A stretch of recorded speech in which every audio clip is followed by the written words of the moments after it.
Benjamin Raven with MLive.com inside of the 2018 Mazda 3 4-door Grand Touring, and this is Mazda's best-selling car, and it shows. I've driven one of these before. I believe that I was granted the opportunity to drive the 2017 and maybe even the 16 when I first started doing this, but nice little fact sheet that came along with this one. That's nice. Thank you, Mazda. New standard equipment on the 2018 Mazda 3.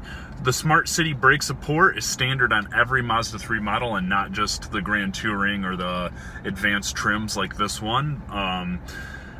They all have the SkyActiv G 2.5 liter engine. Previously, this was the Touring 2.5 trim level and above, so that's standard. That's nice. Overhead console with sunglasses holder and illuminated vanity mirrors, driver and passenger side. Standard on all Touring.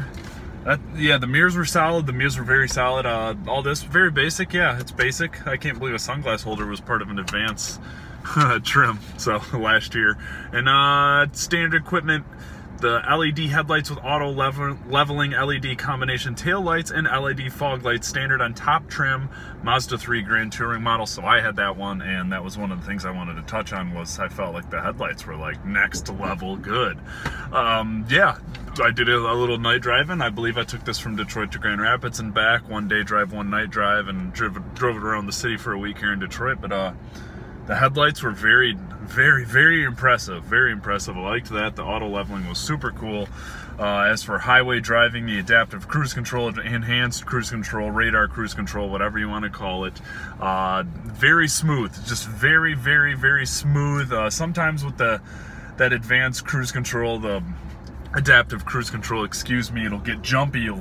It'll adjust like 1 or 2 car lengths behind a car. The way you set it, you can set it 1 car length, 2 car lengths, or 3 car lengths. It'll get up within that range and it'll like stop. I felt like this Mazda both prepared to slow down and accelerated gently.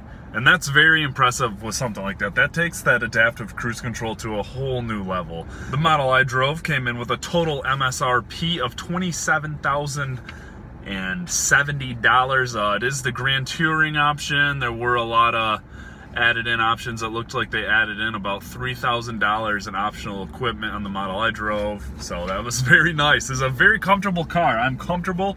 There's room, there's space. What was the horsepower on this? Yeah, it was that G 2.5 liter 4-cylinder engine, 184 horsepower with 185 pounds of torque. The sport mode is nice and jumpy. Normal mode is what it is, and yeah, that's about it. The head-up display, fantastic. The customization on that keeps improving with each model year. Even I'm able to put it lower so I can see it when I'm driving. I remember the first time I drove a Mazda, I couldn't use the head-up display because I was too tall for it. So it's really nice to see kind of just adapt to their drivers. It's a very smooth, a very seamless, easy to drive, easy to understand car, from the technology to the safety features to controlling the safety features and everything in between. I mean, this is a great car. I really like this car. The back seat is adequate. That is an adequate back seat for a Mazda 3. Now, the Mazda 3 base trim starts with an MSRP of $18,095. As you can see, mine had an extra $9,000 of options, safety features, and stuff added to it. So bear with me. I had the Bose speakers. Those were unbelievable. The seats were comfortable. The floor mats are really slick with the Mazda 3 lettering on it. The miles per fuel economy ratings. That's right, one of the most important things. Fantastic. Off the top of my head, I'm not sure where it sits in its class, but 30 miles a gallon combined, 27 city, 36 highway. That's fantastic. I didn't put gas in this one, so there you go. Oh, never mind. I did. Sorry. Jinxed myself. But I did some driving in this. I drove it for a week every single day. Did some trips, did some work trips, did some personal trips. But yeah, the gas mileage was fantastic. Enough horsepower. The sporty mode makes it jump a little extra, a little quicker.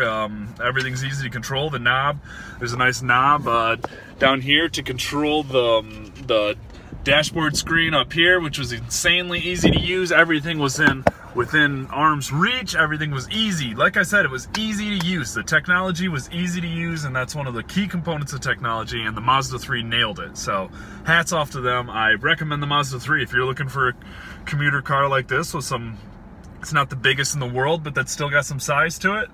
Boom.